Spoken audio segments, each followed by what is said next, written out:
programa Educar para Transformar, aqui da nossa TV Humana. Toda semana levando um tema diferente aí, para que a gente possa refletir e aprender muito junto. Gente, esse ano, 2023, não é por nada não, 2022 estava bom, mas 2023 promete muita coisa. Eu tenho vários temas interessantes e o de hoje, pessoal, vocês já pararam para pensar sobre a importância da arte como elemento transformador do aprendizado? Gente, é um assunto que tem muita coisa para falar.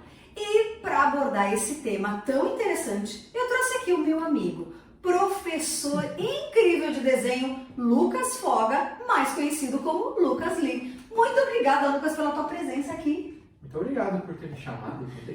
Nossa, pra mim é uma honra ter você, porque o Lucas é muito difícil conseguir horário com ele. A agenda tá sempre cheia de coisa. Eu falei, Lucas, reserva um horário que eu quero você no meu programa para falar um pouco disso e pro pessoal também te conhecer. Lucas, conta um pouco pro pessoal quem é o Lucas, como tudo começou aí relacionado ao mundo da arte, se foi desde criança, como que é? Sim, foi realmente desde criança, né, que eu sempre me interessei no desenho, né. Lembro até hoje de desenhar os monstros do Jaspion. Nossa! Coisa de, né? Coisa de entreguidade. Mas eu nem sempre segui por esse caminho, né? Eu acabei fazendo faculdade de matemática, licenciatura, né, em matemática. O que me ajudou também com as aulas de desenho, né? Licenciatura, né? Tudo. Mas, né? E durante esses anos de faculdade, eu realmente... Aí eu comecei a trabalhar, ter meu dinheiro próprio e investir nos próprios cursos, né? Nos meus próprios cursos de desenho, né? E aí eu comecei a estudar e quando eu tive uma oportunidade, eu comecei a empreender nessa área, né?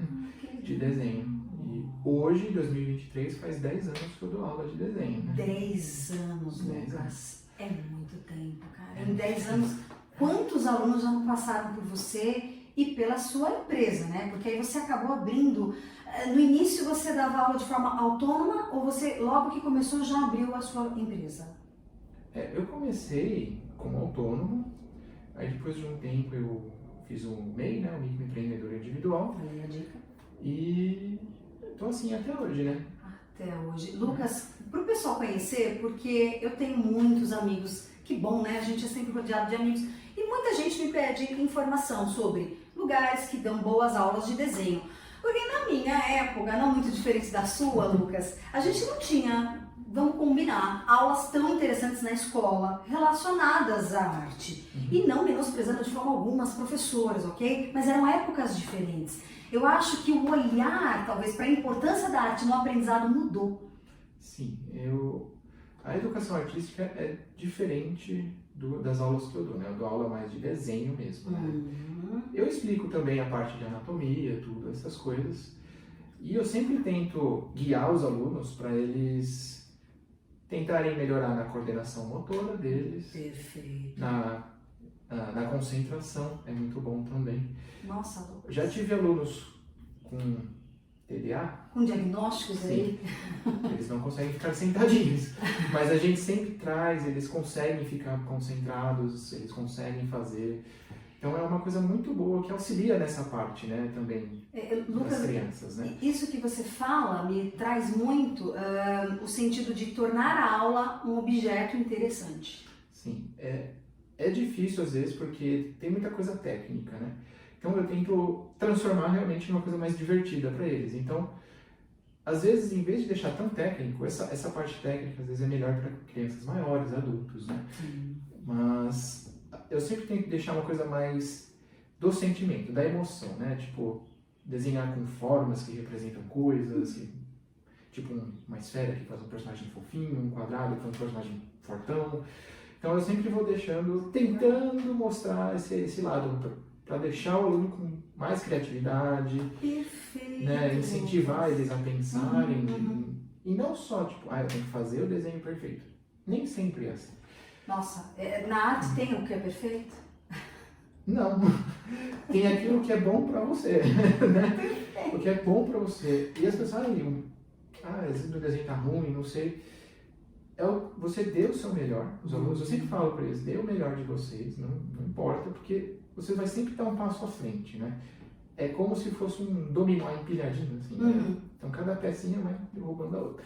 Não, isso é interessante, essa linguagem. A gente vive num mundo, eu acho que está muito aflorada a questão da competição. As crianças muitas vezes são incentivadas pelas próprias atividades da escola, que são importantes, é lógico, mas incentivadas a estar naquele esquema de competição o tempo inteiro. De ser um melhor que o outro, um chegar em primeiro, e aí o outro chegar em segundo e não está satisfeito porque queria. E eu acho que aquela questão da importância da participação acaba ficando em segundo plano, que deveria estar em primeiro. Porque para as crianças é importante participar, né, Lucas? Não dá pra gente ter todo mundo é campeão, né? Vai ter o primeiro, vai ter o segundo e vai ter aqueles que vão participar e aprender. E isso que você falou é muito interessante. Aflorar na criança a criatividade. Sim. No mundo de hoje está difícil, né, Lucas? Eu percebo que as crianças que elas chegam para mim, muitas vezes elas estão podadas, sabe? Tem criança que não faz se eu não der alguma coisa para ela desenhar. Se eu não der um desenho feito para ela copiar, ela não consegue fazer. Então, a ideia realmente é essa, né? É ir mostrando através de formas simples, tipo círculo, quadrado, triângulo, como construir um personagem, como construir um cenário, uma coisa assim. Porque é um jeito mais fácil do aluno visualizar e entender o que ele está fazendo. Nossa. Porque olhar, por exemplo, uma foto de uma pessoa e reproduzir tem muito detalhe. É olho, é nariz, é orelha, é cabelo, é fio de cabelo.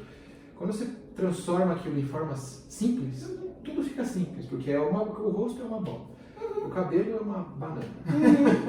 Né? Então, uma orelha é um coraçãozinho, metade de um coraçãozinho. Então, você vai fazendo essas associações para facilitar a assimilação do conteúdo para eles. Né? Eu vou sempre tentando fazer esse tipo de coisa, né? Nossa, Lucas, isso para adulto também funciona, né? Porque você falando para mim, gente, eu sou péssima em desenhar. E eu não quero dizer que eu não goste de desenhar. Eu sempre fui uma pessoa que, você me dá uma folha de sulfite, eu vou querer rabiscar, eu vou querer pintar. Mas eu tenho uma dificuldade de transpor para o papel, e isso que você falou é o que, de fato, me distancia dessa vontade de colocar um desenho em prática. Porque eu acho que ele tem que ficar igual.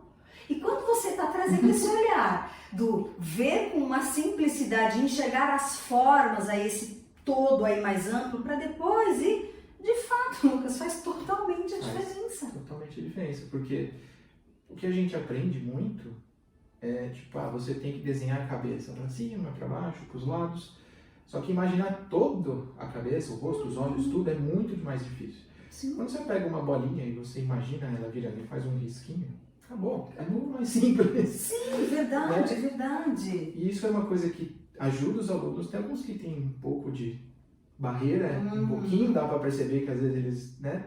Mas eles ainda assim conseguem. Esse final de semana eu dei aula para um aluno que eu passei um exercício para ele que é olhar um objeto e transformar num personagem. Olha só, olhar um objeto e transformar num personagem. Aí eu peguei uma garrafinha de shoyu e transformei num bruxinho, sabe? Então, tipo, você pinta tudo de preto, você esquece que é uma garrafa. Você só vê a sombra. Nossa. E aí você transforma no que você quer, dependendo da silhueta que você pega. Então, é tudo um exercício de criatividade. Outra coisa muito bom para todos, né? É a criatividade. O pessoal fala, eu não tenho criatividade, né? Eu olho para o papel em branco, não consigo fazer nada. Mas a criatividade, ela não brota na gente, assim. Ela precisa ser exercitada. Nossa, perfeito. Tá? E um dos exercícios que eu mais gosto é a união de objetos. Você, por exemplo, no seu dia a dia, no dia a dia de todos, né? Vocês podem andar pela rua e olhar, tipo, uma lixeira. É só uma lixeira. Mas e se eu quiser ser mais criativo, exercitar a minha criatividade? Como é que eu posso transformar a lixeira numa coisa criativa? Junta ela com alguma outra coisa. Uma cesta de basquete. Então a lixeira numa cesta de basquete. Aí o jogo é jogar o lixo para fazer a cesta na cesta de basquete. Certo? Então a junção das coisas faz a gente ser mais criativo. Um outro exemplo que eu acho muito bom é o celular. O que é o celular? É um telefone com uma tela. Sim. Então, a gente passou pelo telefone, teve as mini televisões. Verdade. E aí foi se juntando as coisas. É verdade. O computador era a televisão e uma máquina de escrever. E aí você vê que as pessoas vão pegando e vão juntando as coisas para transformar em coisas novas. Então a criatividade vem dessas coisas. E você pode juntar coisas bem malucas, tipo um tambor e um trovão, talvez, não sei. Nossa, Sabe? que E aí você cria um personagem, né? Sim, É por isso sim. que existe o Mago de Fogo, lembra, né? Do RPG. Sim, olha aí, os amantes do A gente RPG. jogava Nossa. bastante junto, né? Sim. E, então, você vai juntando essas coisas e vai criando, né? E vai sendo criativo a partir disso.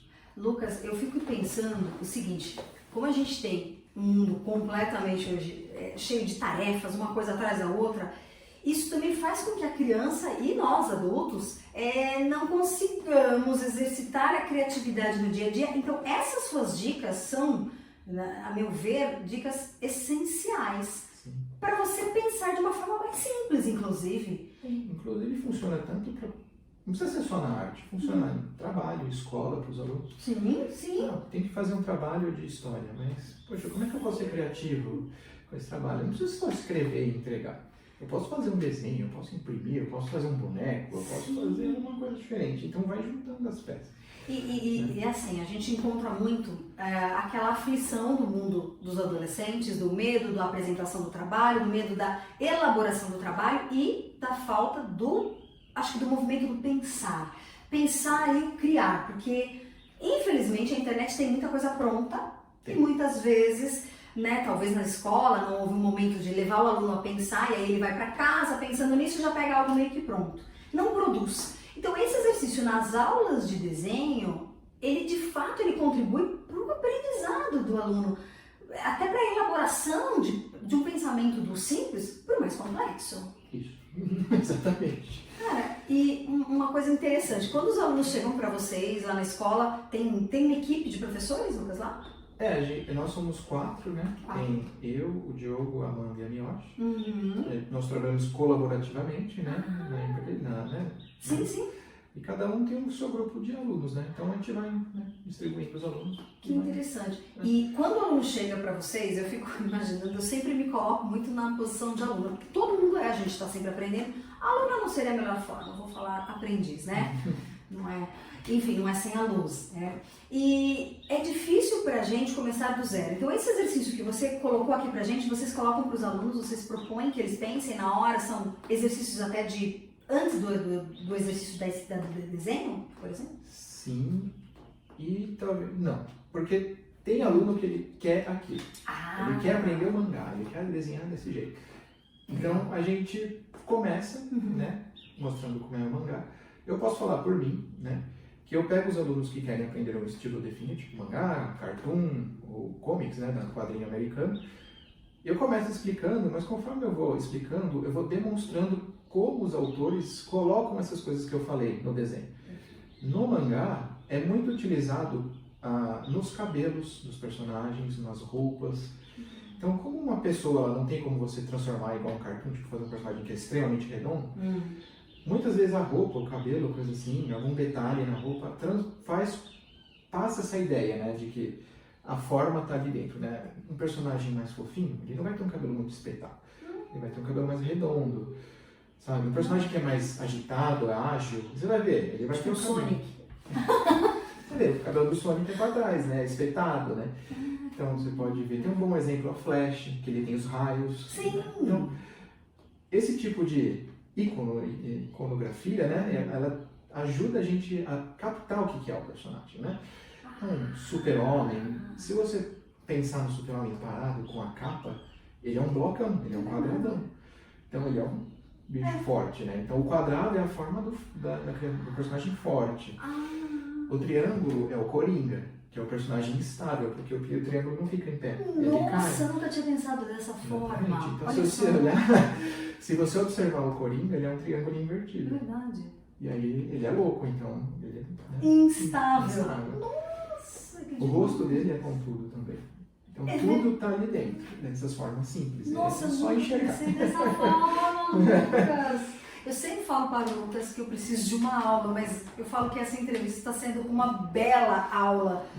Lucas, que interessante. E o que eu percebo, e aí já é um elogio à sua empresa, porque já há anos que a gente conversa junto, que muitos alunos vão ao Lucas através também, né, do meu informativo, levando para o Lucas muita gente que quer aprender a desenhar e muitos que já têm talvez um certo dom, a gente pode falar, um certo talento para o desenho Essa é uma parte que eu queria falar. Ótimo, por favor, porque se for também depender de talento, eu tô ferrada. Não depende, é que tem gente, pra tudo, né, nessa vida, tem gente que tem mais facilidade e tem gente que não. Eu sou um exemplo de que não tinha facilidade para desenhar, eu sempre fui, assim, esforçado para fazer as coisas, tá? Então, as pessoas, às vezes, os pais, as mães, não querendo criticar, por favor, às vezes as pessoas falam, meu filho tem talento, tudo, mas tem que tomar cuidado, porque o talento não é tudo que o aluno precisa. Tá? O talento é o começo. O que o aluno precisa é de treino. Se ele ficar muito, né, eu sou talentoso, eu sou ótimo, ele não vai evoluir. Tá? Se um aluno que não tem talento e ele estudar com afinco, com vontade, ele com certeza passa um aluno que acha que tem talento e não faz nada. Tá? Porque 10% é o talento, 90% é o suor, sabe, gente? Então, não dá pra ficar, né, nessa ideia. E pra tudo é assim, né? Tipo, alguém tem talento pra se comunicar, pra vender, mas se não praticar, gente, não evolui, tá? É uma coisa que eu sempre tento passar para eles. Inclusive está escrito lá numa das partes do nosso contrato, está escrito isso aí, ó, depende de vocês também. A gente passa o conteúdo, mas vocês têm que se esforçar também. Né? Lucas, isso é uma coisa muito da atualidade, né? Acho que tá bom, é assim já tá bom. Isso eu vejo num geral, tá? Eu vejo aquela criança que tem uma facilidade na matemática e vai ter a prova, mas você não vai estudar? Não, eu entendi. Não treina. Aí a produção de texto. Não, eu elaboro na hora. Mas você não vai praticar? Não. Isso, de fato, Lucas, é algo que você disse que vem ao encontro do que a gente, porque eu também sou neuropsicopedagoga, então a gente pega essa falha, talvez, numa boa transmissão para as crianças na escola da importância do treino, Lucas, em tudo. E aí a pessoa fica parada, né? Não evolui. E muitas vezes poderia ir muito mais do que... Caramba! Isso é algo muito importante, gente. Treino, eu acho que é tudo, pra tudo na vida. Acho que isso é um bom recado. E eu percebo uma coisa que aí vai do trabalho que vocês têm na empresa. O nome dela deixa bem claro, porque já me perguntaram. E uma vez eu fiz a pronúncia errada. Por favor, qual o nome da escola, Lucas? Inc Academia de Artes. Inc Academia de Artes. Inc por conta de ser tinta, né? Inc Academia de Artes. E uma coisa que eu percebo é que vocês personalizam o trabalho um pouco de acordo com o gosto e a vontade do aluno, é isso? Isso, a gente, né, uma coisa que todo mundo busca na arte, gente, é o estilo próprio, é o santo graal lá do desenho, né? Mas, assim, é um negócio difícil de entender e de se alcançar, tá? Porque quando o pessoal quer desenhar, eles começam a copiar muito de algum artista que ele gosta. Né? E o traço deles vai ficar muito parecido com o desse artista. Se um aluno tiver só uma inspiração, só um mestre que vai inspirar ela ou alguma coisa assim, ele vai ser um aluno, um profissional que vai copiar aquela pessoa, ele não vai ser original. O que eu sempre tento passar é para o aluno ter várias inspirações, vários locais de tirar a inspiração.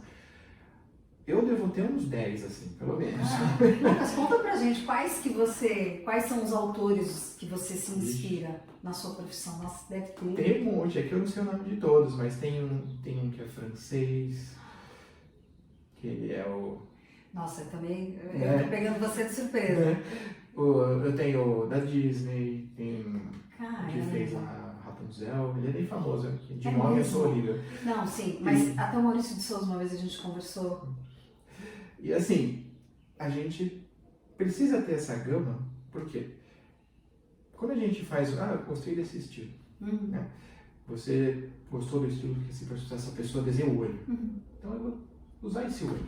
E não desenho todo. Verdade. Eu gostei da boca desse artista, então eu vou pegar e eu vou começando a montar tipo um Frankenstein, de vários pedaços assim. E aí você vai pegando tudo que você gosta de outros artistas, do que você gosta, do que você já viu e você vai montando uma coisa sua. Nossa, interessantíssimo isso que você falou. Porque Não dá pra ser, como eu falei, não dá pra tirar do zero as coisas. Né? Exato, exato. E até o aluno vai compreendendo exatamente o que ele busca nessa originalidade, Sim. né? Eu tenho muitos adolescentes que vêm assim, conversando comigo e falando sobre a vontade de desenhar mangá, porque o mangá hoje em dia está muito mais na mão das pessoas do que antigamente, né? Sim. Até pelos streamers, por canais, por desenhos, e as crianças estão cada vez mais encantadas. É a busca que mais tem na sua escola, você acha? É a busca que mais tem. É mesmo, é? Porque realmente, acho que é uma coisa de criança e adolescente. Eu acho que eles estão bem nesse meio, assim, e é realmente o que eles mais procuram. E tem mangá de todos os tipos? Tem. Quando a gente fala mangá, a gente fala de um desenho próprio ou tem uma variação nesse desenho? Tem muitas mesmo. Meu Deus, você fala uma pessoa que de fato, eu sou extremamente leiga. Uns exemplos, tem o mangá para meninas, para meninos, de adulto. Ah, tem isso? Tem. O de meninas geralmente é romance, que são mais bonitinhos, mais coisas do dia a dia, né? Tem inclusive o mangá que trata do slice of life, né? Que é um pedaço da vida do personagem, né? Fofo! E aí tem o personagem, tem o mangá para meninos, que geralmente é um exemplo clássico, é o Naruto, ou o Dragon Balls, que é luta, briga, né, personagens, né, tipo de ação, tudo assim. E o de adulto já vai ter um outro esquema que é, né? Que vai o dia a dia. Vai ter histórias mais profundas do dia a dia, pode ter bastante violência, pode ter bastante outras coisas. É de fato inapropriado. Inapropriado para crianças pequenas, né? Porque... Sim. Ô, Lucas, quando você fala desses tipos de mangá, é só o desenho no papel ou tem desenhos de fato para assistir desses tipos tem, também? Então, antes que gritem com a gente, né? O desenho no papel é o mangá e o desenho animado, desculpa, é o anime. Tá? Então, o anime também, geralmente, se sai o mangá, geralmente também tem o anime, né? Do mesmo... Nossa, que obra, perfeito! Né? Então o estilo do desenho do anime veio do mangá. Sim. Tem poucos casos que acontece o contrário, que sai o anime e depois vira o mangá. Né? Nossa, que interessante. Mas, isso aí. Além de mudar o desenho, também muda o esquema da história, né? Não, sim. O mangá, no caso, ele é uma forma também que as crianças têm de melhorar a leitura, né, Lucas? Sim, é importante, porque Tá ligado, tá relacionado. Tá relacionado, porque é uma história, é uma leitura, sim. Né? É uma coisa interessante, né? Ajuda a melhorar também, né? A criatividade, essas coisas. Né? Porque tem pais também que me perguntam com medo, preocupações, porque o filho tá lendo mangás e acham que a linguagem não é apropriada, mas isso tá exatamente o que você explicou. Tem os mangás para o público adulto, que de fato não são apropriados, como tudo, filme para adulto, né, revista para adulto, enfim. Então cabe também, né, Lucas, a família participar também do mundo desse jovem. Eu imagino que você deve ter muitos jovens que contam coisas que só vocês ali sabem, né, da vontade do desenho. Aí a família muitas vezes não fica tão ciente desse mundo, né? Falta um pouco dessa vontade. Já aconteceu algumas vezes, sim. Eu sempre peço para os alunos fazerem coisas em casa, né? Perfeito. Um exercício, uma coisa, uma vez por semana, né? E eu falo, ó, pai, cobra lá. E aí chega na semana, não fez. Aí eu falo, e aí, pai, desenhou? Ah, não desenhou. Quer dizer... Né? Como é que ele vai evoluir? Como é que ele vai, né? Então, fica difícil às vezes, né? Você vê o compromisso, né, Lucas?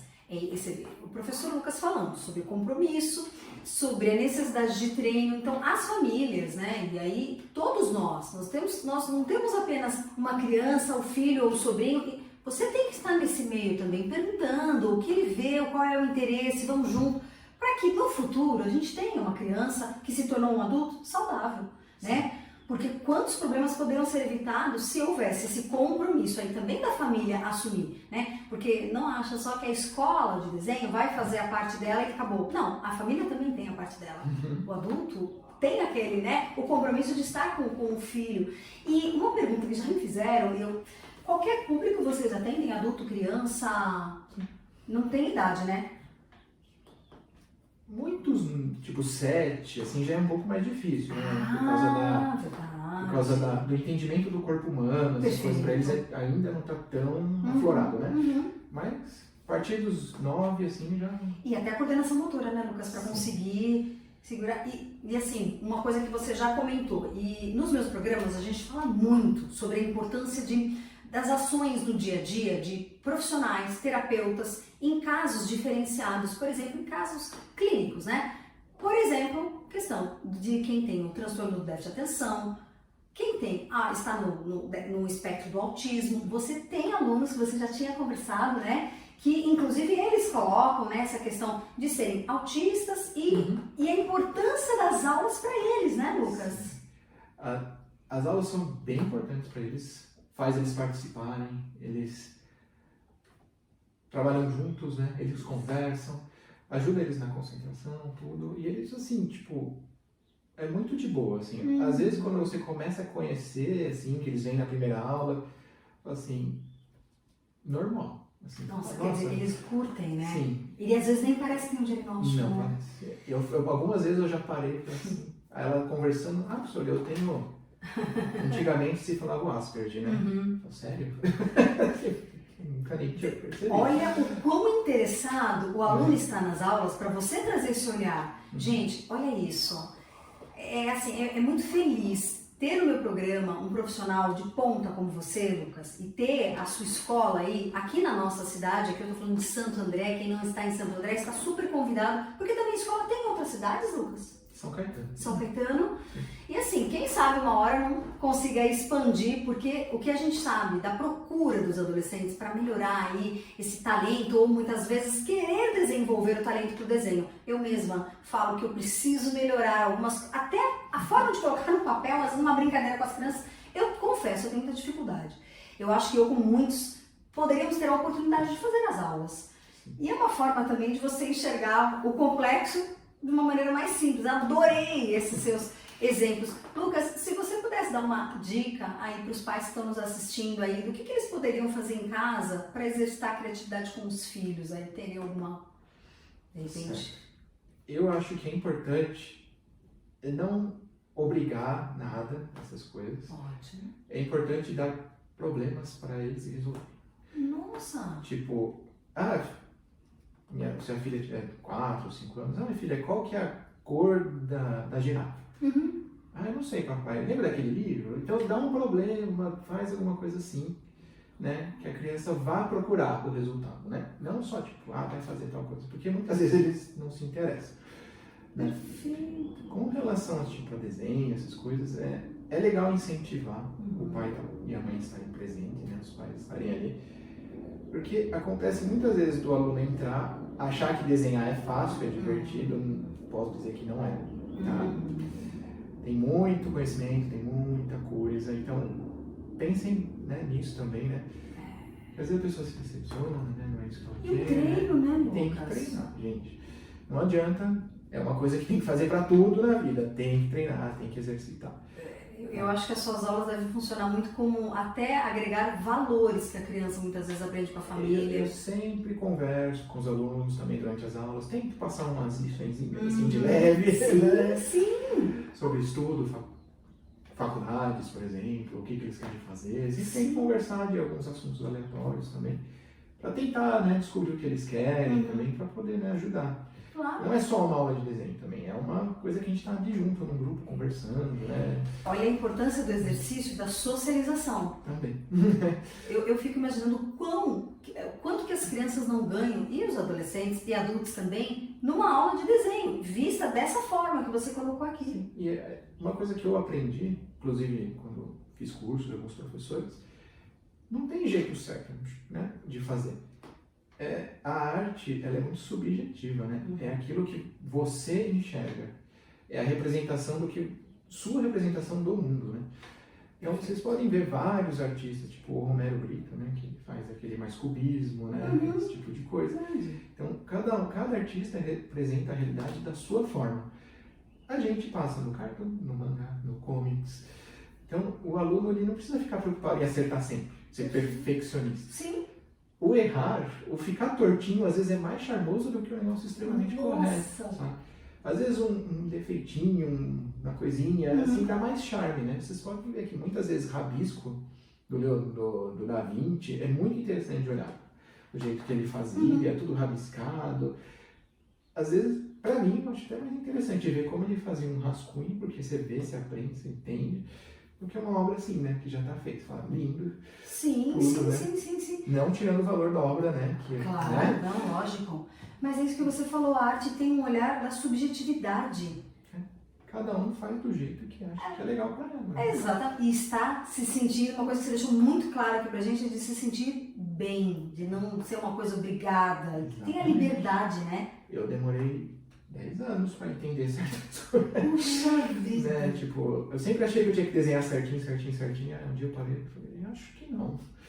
Eu tive aula com tantos professores e tive um professor muito bom, que é o Eduardo Vieira, se vocês quiserem olhar o trabalho dele. Ele faz o desenho intuitivo com emoção, sabe? O desenho dele é muito legal. Então ele não se preocupa tanto com anatomia, essas coisas. Então é um desenho mais riscado, com formas. O desenho dele é incrível. Então cada um tem o seu jeito, né? Sim. De fazer. Sim, e esse profissional, ele realmente me mostrou que não preciso ser tipo, perfeito. Eu posso fazer as coisas e é isso. Tipo, eu tô me sentindo bem, eu tô gostando do que eu tô fazendo. Isso é o importante. Quando você se sente bem, e vamos lá, quando você posta na internet, você vai atrair pessoas que também gostam daquilo que você faz, sabe? Isso é verdade. E na internet, gente, não é o desenho, não é só a arte, é muito de vocês. É como vocês se apresentam para o mundo, né? Sim. Se você for um cara simpático, uma pessoa legal, que tem um papo legal, uns posts interessantes, vocês vão acabar chamando bastante atenção também. Nossa, é verdade. E eu acho que é isso que você falou. A perfeição, ela tá dentro da forma como você expressa a sua emoção. Sim. Que é algo totalmente subjetivo. E eu bati aqui. E uma coisa que eu vejo que alguns alunos acontecem é que tem, eu sou muito perfeccionista. Aí Gente, é muito melhor você treinar muitas vezes, várias vezes o mesmo desenho, do que ficar tentando deixar perfeito um desenho só. Nossa. Porque você vai ficar só no desenho. E é comprovado isso, tá? Foi feito um estudo. Interessante. E a pessoa que fica num desenho só não evolui tanto quanto uma pessoa que faz vários desenhos da mesma coisa. Então ela vai observando, conforme ela vai fazendo, você vai vendo os próprios erros, você vai aprendendo com você mesmo. E você tem uma biblioteca de erros para você, quando chegar lá no final, você fala, já sei. Nossa, Lucas, isso me lembrou aquele exercício até da produção de texto que a gente faz. No dia seguinte, você faz até um outro, você recomeça lembrando dos erros até que você fez um outro e vai melhorando. Nossa, a ideia é a mesma, né? Você vai fazendo. Sim. Mas fica de uma maneira tão clara quando você fala. Aliás, o Lucas ele tem esse jeito calmo que eu vou falar pra vocês. Até eu, que sou extremamente elétrica, fico calma. Lucas, muito obrigada pela tua presença aqui, de verdade. Eu quero te convidar outras vezes pra você vir falar sobre esses vários olhares da arte. E vocês fiquem atentos porque agora no final do programa vai passar aí todas as informações sobre o Lucas, sobre a escola de desenho. Você pode falar novamente o nome da escola, Lucas? Inc Academia de Artes. Inc Academia de Artes. Eu queria agradecer você pela sua presença aqui, virtual, mas está aqui com a gente. Muito obrigada a sempre aprendendo junto como educar para transformar na nossa TV humana. Muito obrigada e até a próxima. Tchau, tchau, gente. Até.